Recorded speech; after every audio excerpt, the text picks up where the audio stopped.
میری طرف سے تمام بزرگوں کو، عزیز و اقارب کو، بہن بھائیوں کو خداوند یسوع مسیح کے خوبصورت نام میں اسلام۔ میں Jamshed Iqbal George theological college کا اسٹوڈنٹ ایک بار پھر خدا کے کلام کی میٹھی خوشبو کے ساتھ آپ کی خدمت میں کہ آج ہم جو غیر اقوام سے ہیں خدا کی محبت کو کیسے جان سکتے ہیں۔ آئیے میرے ساتھ دیکھیے خداوند کے زندہ کلام میں سے یوحنا رسول کی انجیل اس کا 3 باب اور اس کی 16ویں آیت۔ اور خداوند کے کلام میں لکھا ہے، کیونکہ خدا نے دنیا سے ایسی محبت رکھی کہ اس نے اپنا اکلوتا بیٹا بخش دیا تاکہ جو کوئی اس پر ایمان لائے ہلاک نہ ہو بلکہ ہمیشہ کی زندگی پائے۔ آمین۔ عزیزو، آج دور حاضرہ میں جب دیکھیں تو ہر شخص دوسرے شخص سے وفاداری یعنی محبت کی امید رکھتا ہے۔ اگر کسی شخص کی زندگی میں کٹھن حالات، مشکلات آئیں تو اس کے ساتھ کھڑے ہونے والے بہن بھائی، یار دوست، ان کی وفاداری ان کی محبت کی عکاسی کرتی ہے۔ ہو سکتا ہے ایک وقت میں وہ لوگ مشکل وقت میں کام آ جائیں، اگلی بار اپنی وفاداری میں، محبت میں قائم نہ رہ سکیں۔ آج لوگ اپنی محبت کو قائم رکھنے کے لیے، یادگار رکھنے کے لیے قربانیاں دیتے ہیں، مثالیں قائم کرتے ہیں، لیکن ایک ذات اقدس کامل ہستی، وہ ہے خدا کی ہستی، وہ ہے خدا کی محبت، جس کی محبت کی انتہا نہیں اور اس کی محبت بیان سے باہر ہے، اور اس کی محبت ایسی ہے، اس کی قربانی جو کہ دنیا کی تمام ساروں قربانیاں اس کے آگے ناچیز ہیں۔ عزیزو، خدا نے ہمیں اپنی سانسوں میں سے ہمیں سانسیں عطا کی ہیں۔ یہ سانسیں ہماری نہیں، یہ خدا کی محبت ہے۔ وہ خدا کے کلام میں لکھا ہے کہ میں نے تمہاری شبیہ اپنی ہتھیلی پر کھود رکھی ہے، تمہیں اپنی شبیہ پر بنایا ہے۔ اور آج ہم بڑے بڑے فون اپنی جیب سے نکالتے ہیں اور اپنے چاہنے والوں کی تصویر محبت سے دیکھتے ہیں۔ آج بڑے بڑے آپریشن، بڑے بڑے نام، سب سے پہلا آپریشن خدا نے کیا کہ آدم پر نیند کو بھیجا اور اس کی پسلیوں میں سے ایک پسلی کو نکال لیا۔ اسی طرح آج بڑے بڑے جہاز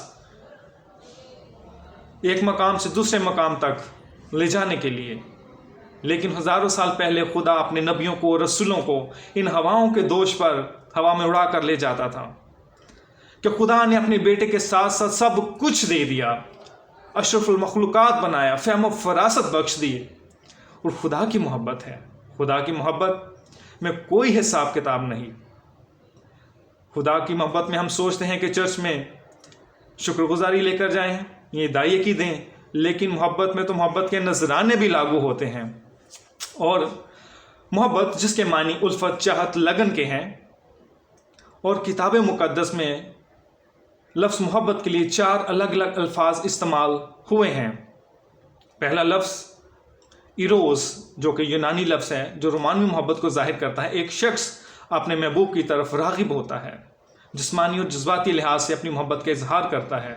اور دوسرا لفظ ہے اسٹورگے، جو کہ والدین کی محبت کو ظاہر کرتا ہے۔ اور تیسرا لفظ ہے فلو یا فلیا، یہ برادرانہ محبت کے لیے استعمال کیا گیا، اور بائبل ہب میں اس کے لیے لفظ ڈیئر آیا ہے۔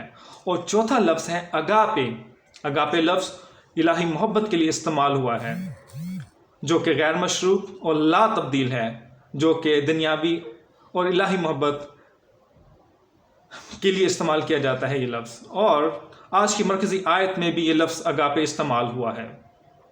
عزیزو، جب ہم خدا کی محبت کو دیکھیں تو خدا نے آدم کو بنایا، آدم اس کے حضور آ سکتا تھا، بات چیت کر سکتا تھا، گو کہ خدا نے آدم کو باغ عدن سے نکال دیا۔ خدا نہیں چاہتا تھا کہ وہ حیات کے درخت میں سے کھائے اور ہمیشہ گناہ میں زندہ رہے۔ یہ خدا کی محبت تھی۔ اور خدا کی محبت کہ آج ایک لفظ پردہ ہے جس پر نظر کریں کہ خدا نے ہم سبوں کی گناہوں پر وہ پردہ کیے ہوئے ہیں۔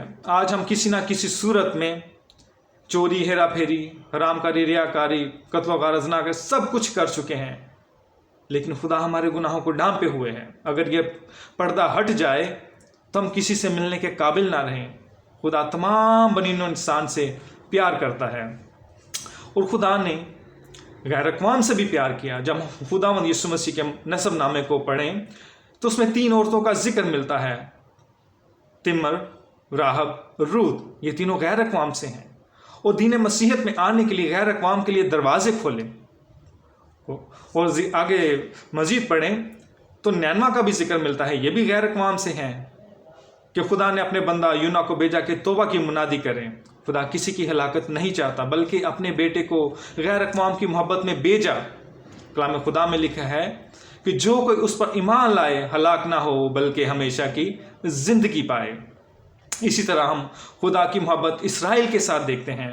اسرائیل جو کہ اس کی چنیدہ قوم تھی, خدا نے شریعت کو ان کو دی. شریعت کا دیا جانا اس کی محبت کی اظہار ہے کہ خدا نے ان کو شریعت دی.